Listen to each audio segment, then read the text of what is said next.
friends, and welcome back to TurtleQueenGaming and to If My Heart Had Wings.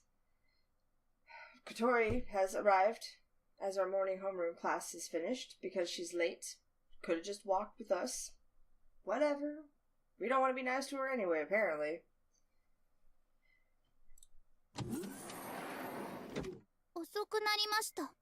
Sorry I'm late. Katori, do you feel better now?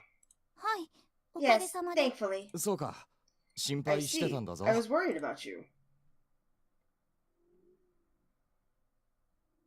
Katori went past the homeroom teacher, who seemed bewildered that she had come back to school all of a sudden, then, still in her wheelchair, arrived at her desk. The desk right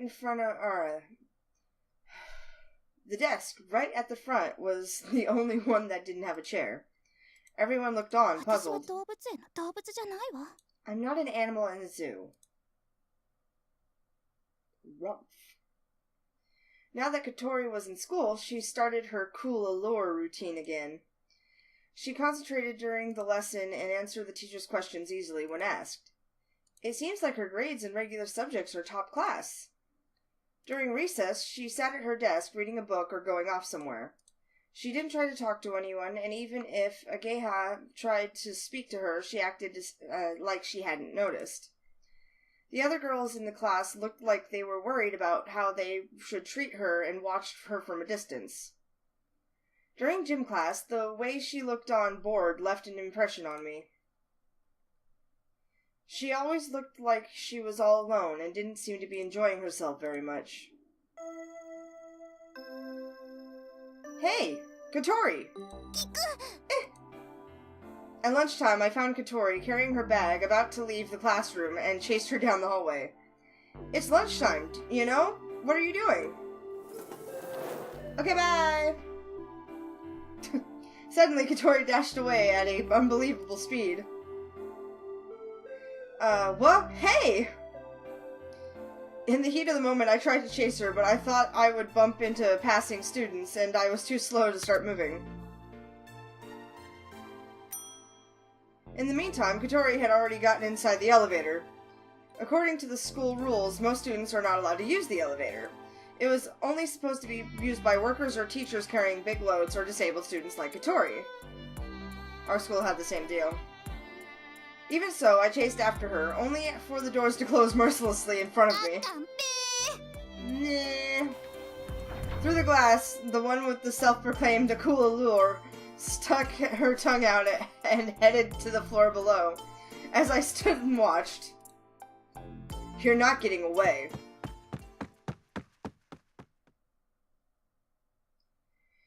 I ran and made it to the school gates. She was holding her bag. It seemed like she was trying to leave early, so I went to cut her off.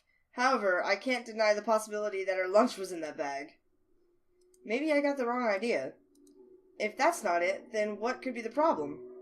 I watched over the school gates like some guardian statue. Ow? Bam! I was crashed into by something in the back, in other words, from outside the school gates. Ah! Whoa! Ouch! What was that? I got up and felt like I was crawling out from under an avalanche. Then I saw a big cardboard box and a girl that had fallen over. Are you okay? Ow. I'm okay. I'm sorry, but I couldn't see ahead of me because of this box I was carrying. Oh. I looked at her as I got up, and without thinking, I thought I was going to say the super repeat student, but I held my tongue. How about you? You're not hurt, are you? I'm alright. I see. That's good. As she says that, the super repeating super senior holds onto the big cardboard box. Yeah? My stomach. She went to lift it up, but then Senior Amane Machizuki slumped down, exhausted. Due to an empty stomach, my short-term performance has been significantly reduced. I'll help you carry it. Huh? It's so heavy! The big cardboard box is incredibly heavy. It's fine, I can carry it by myself. Come on, it's no big deal, I said as I went to pick it up anyway. Thanks. Is it okay here? I don't know what's in it, but I put the heavy cardboard box on the floor. Sorry about that. Thanks for helping. It's alright. Anyway, Senior, if you're hungry. She was staring towards the inside of the garage. Senior? I find myself copying her and looking in the same direction. Inside. Ah, Katori! What's Katori? What's she doing here? She's by the big thing placed in the center of the garage and is trying to lift up the sheet to see what's underneath. Are you interested in that? Katori is surprised when Amane speaks to her. Katori seems intimidated and nods. Amane vigorously pulls back the sheet. Swoosh! Inside is a white streamlined aircraft. Katori looked at it, dazed. I say, wow, as I let out a small surprise sound. Could this be a glider? Yes, it is. Amane nodded, and Katori cautiously moved her head closer to the aircraft. Even in the dimly lit garage, the glider's white body had a glossy shine to it, and faintly reflected Katori's face. I moved towards it to take a closer look. Is this the one that we saw from Windmill Hill? Yeah, it could be. The smooth surface looks like it was made from plastic, however, it is hard to the touch. The wings had been removed for now, and it was just the body. So, this is what the cockpit looks like. Blech. This is amazing. Yeah. We started talking to each other at some point, but then finally realized who it was we were talking to. Hey, you! Why were you running away just now? Stop doing that! She calmly ignores my question, but then hurriedly tries to escape, so I go ahead to block her. I won't let you get away.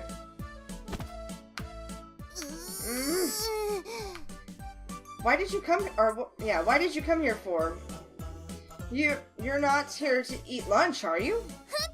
There was some mean guy guarding the school gates, so I came here to hide. So she really was trying to leave early.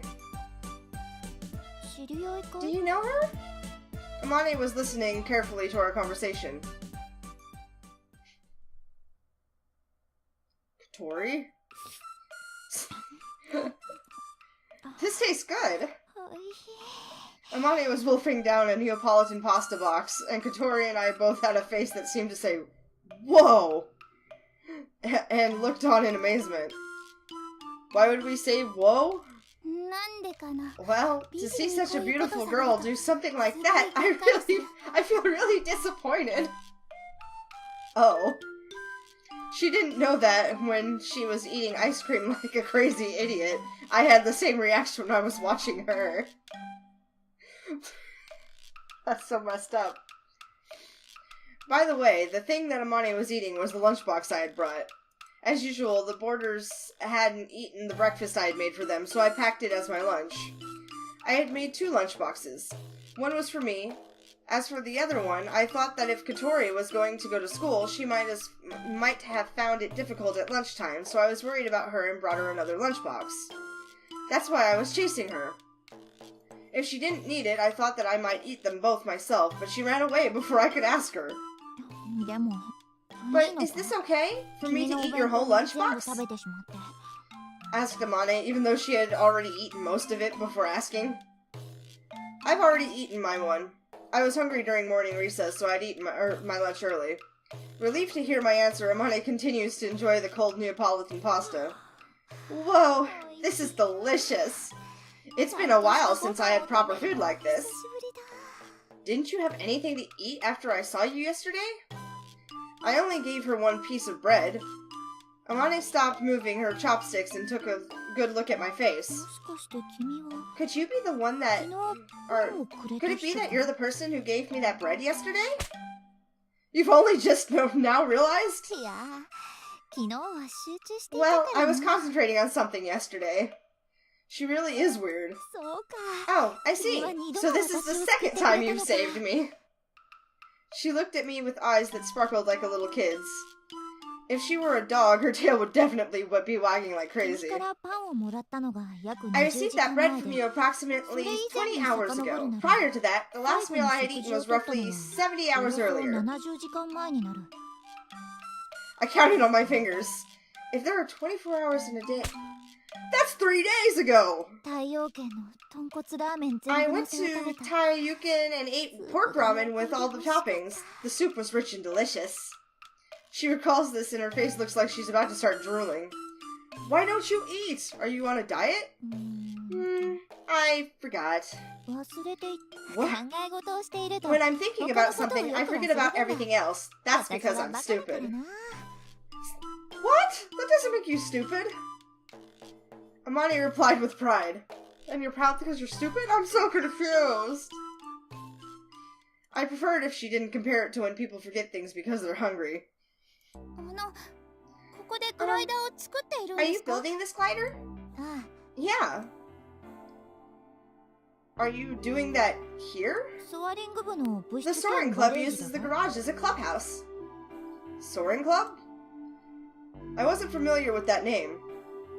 What's soaring? Soaring is to fly a glider by riding the rising air currents. Flying a glider by riding the rising air currents? I kinda get it, but on the other hand, I don't get it. So the aim of the club is to make and fly a glider? Well, yeah, that's right. So this garage is used for club activities after all. Even so, it's pretty spacious. A glider is like an airplane, isn't it? Is it something you can make yourself? Yeah, I can make it. Because it's a man-made object, there's no reason why you can't make it, right? I have a feeling that that's not what she's asking. However, Amane answered the question in all seriousness. How do you make it? Well, rather than explaining it, it's quicker if you actually make one yourself. Hold on a moment, I said as Amane slurped up the last of the Neapolitan with extremely bad manners. I started rereading Neapolitan because I was sure I'd said it wrong when I'm not. Wiping around her mouth with a tissue, she started rummaging through the desk drawer. Where did that thing go? Peeking inside the drawer, somehow I get the impression that Amane is a typical disorganized person. Rather than things being put away, it's more like things were stuffed in. Oh, here it is! This is it! The thing that Amani had taken out was a paper airplane construction kit that made using cardboard. There. Okay, try to make one. Without thinking, Katori and I looked at each other. I feel that manufacturing a glider and making a paper airplane are completely different things. But for now, I'll try doing as she says. Using glue and a craft knife, in about 10 minutes, we had finished the paper plane. Finished! All done. Amani takes the plane that Katori had made and takes a good look at it. Then she threw it. The paper airplane floated gently as it flew and landed near the wall on the other side of the garage. It flew straight forward very nicely. It's a good plane. Katori seemed embarrassed at being complimented. There are many types of airplanes. There are jumbo jets, small Cessnas, fighter planes. Then there are paper airplanes like this one that you just threw. But all of them fly based on the same principle. Paper airplanes and jumbo jets are the same? Yes, the principles are the same, using their wings to float on the air in order to fly. Katori and I both tilted our heads in puzzlement. We both had a skeptical look on our face. I can understand that a light paper airplane can fly by riding the wind, but it's hard to imagine that the giant hunk of metal can float in the sky on the same principle. Well, engines help. Also, it's the same concept as buoyancy with a paper boat and a heavy freightliner. There must be some other method that allows it to fly. Amane goes to pick up the paper airplane that she had just thrown. I'd like you to take a good look. Can the two of you see what the difference is between this plane and this airplane and the paper one? The size and material? Also, whether or not people can ride on it. That's right. Then there are whether or not it has an engine. On the other hand, everything is the same. Here we have the principles of flight. Regular airplanes are made from mostly the same parts as this. First, there's the body. Next are the main wings, the horizontal tailplane, the vertical tailplane. There are a few airplanes that have a somewhat quirky shape, but even in those cases, they still have mostly the same parts, or the other parts that fulfill a similar role. When she puts it like that, I guess she's right. I've never paid that much attention to it, though. By the way, do you know how an airplane floats on the air? Because it has lift! That's right. Like the force of a fluid moving over a wing, lift is said to be the vertical component in accordance to the direction of the flow. Whew. I look baffled again as Amane smiles a little and rephrases it. In other words, it's the force that makes the wings float up in the air. Lift is created here, on the main wings. When air hits the wings from the front, the airflow divides going over and under the wings. I can just imagine the wings cutting the air like a blade. At that time, there is a difference in the speed of airflow above and below the wing, and the pressure drops on the side that has the faster airflow. That's Bernoulli's theorem. Amane nods. Standing beside her, I'm a little freaked out that she so easily comes out with a word like Bernoulli. What the hell is that? We were taught that in class, right? We didn't learn that at my school. Maybe. That's why an airplane's wings are designed so that the air flows faster on the upper side. This is in order to lower the pressure on the upper side. By doing this, the pressure on the lower side is higher in comparison, and then the air lifts the wings up. The air lifts the wings up. It's a phenomenon that's hard to suddenly imagine. It's physics. So that's Bernoulli's theorem? Amane nods as if to say yes. There's one more thing. The air flowing over the top of the wing bends downward because of the wing's surface, causing downforce behind it. As she explained, Amane is drawing a cross-section of a wing. According to that, the airplane's wings are flat at the bottom and on the top is shaped like a mountain, so it seems like it is semicircular. Apparently, the air on the upper side flows along the raised curved surface and then bends the flow downward. As for the question of why the air flows along the raised surface, it can only be said that this is because of the nature of air. Or so it would seem. This downforce, according to Newton's third law, causes the same reaction on the wing which lifts the airplane in an upwards direction. The reaction lifts up the wing.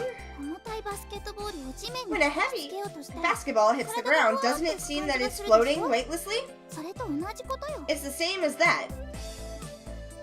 Does that mean that when the wing drops in the air, the reaction causes it to float? So, when the lift exceeds the weight of the airplane can fly through the air? For example, it's the same for a jumbo passenger airliner with a total weight of several hundred tons. Theoretically, that may be so, but I still couldn't imagine how enough lift could cause a several hundred-ton airplane to take off could be created.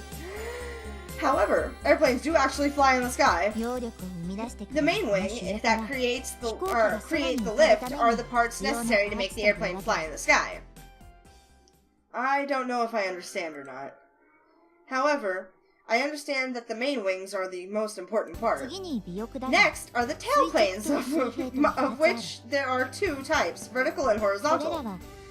These are added to stabilize the position of the airplane when in midair. An airplane floats in midair, which is much more unstable than we humans are when standing on the ground. The one going straight up is the vertical tailplane. This stabilizes the lateral movement. The ones extending out sideways, the same as the main wings, are the horizontal tailplanes. These move vertically, in other words, stabilizing the up and down movements of the nose. Without this, even a paper airplane won't fly straight. I see, so that's why they have small wings on the tail. Then there's the body. This doesn't have a direct relation to flight, but if you don't have this, there's nowhere to attach the wings. And that is the basic form of an airplane. That hasn't changed since a long time ago, since the era of the Wright brothers. Since that long ago? But the Wright brothers were the first people in the world to fly a plane, right? So nothing has changed since the very first one was made? The Wright brothers were the first to fly using powered flight. Gliders are being flown since even before that. Yeah, I guess so.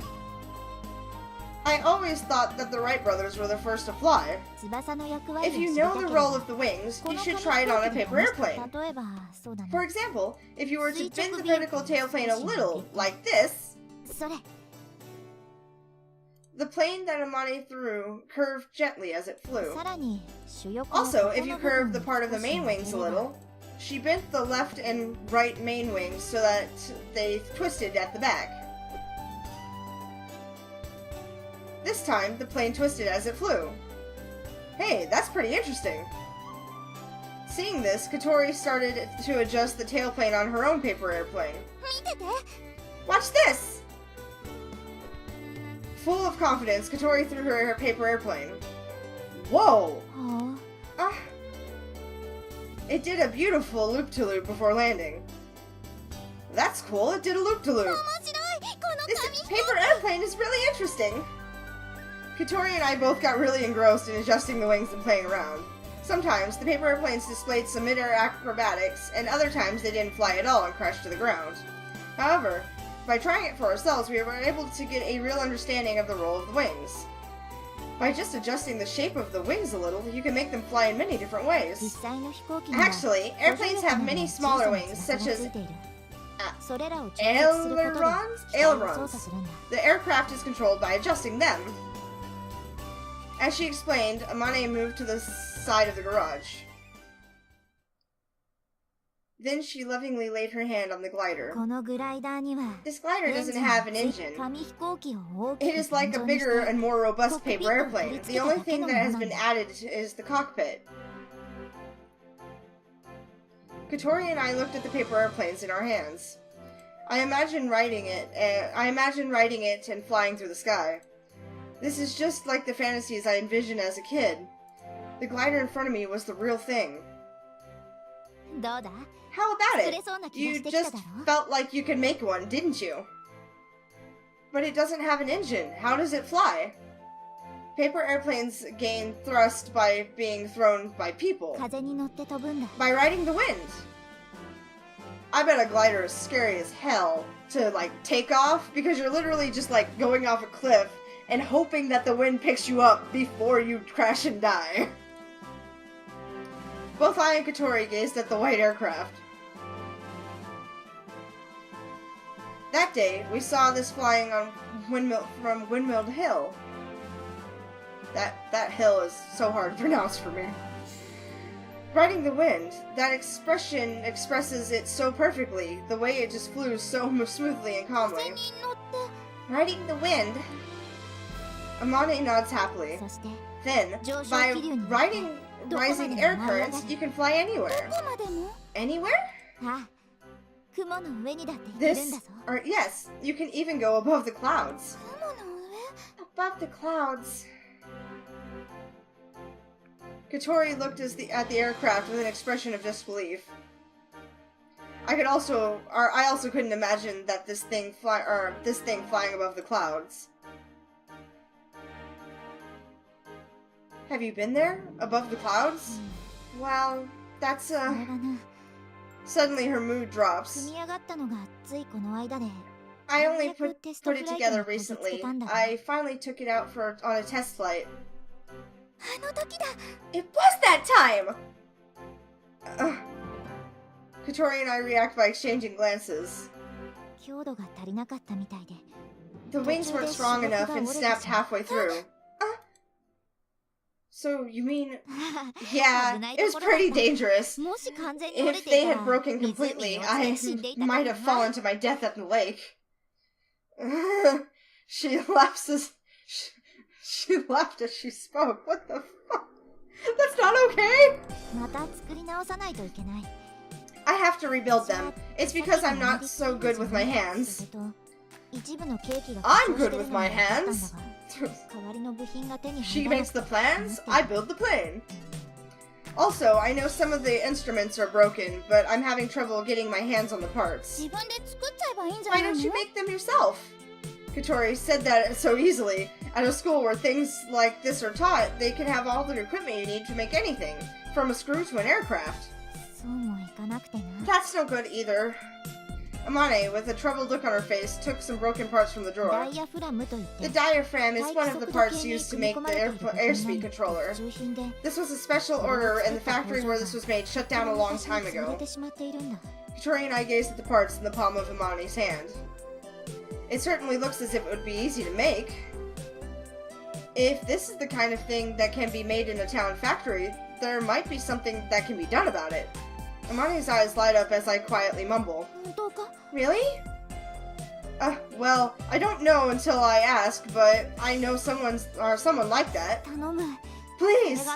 If I don't have this, I'll be in a real fix. Okay, I'll try asking next time I see him. Can I borrow this? Thank you. This will be the third time you've saved me. Whoosh. I love that term. Whoosh.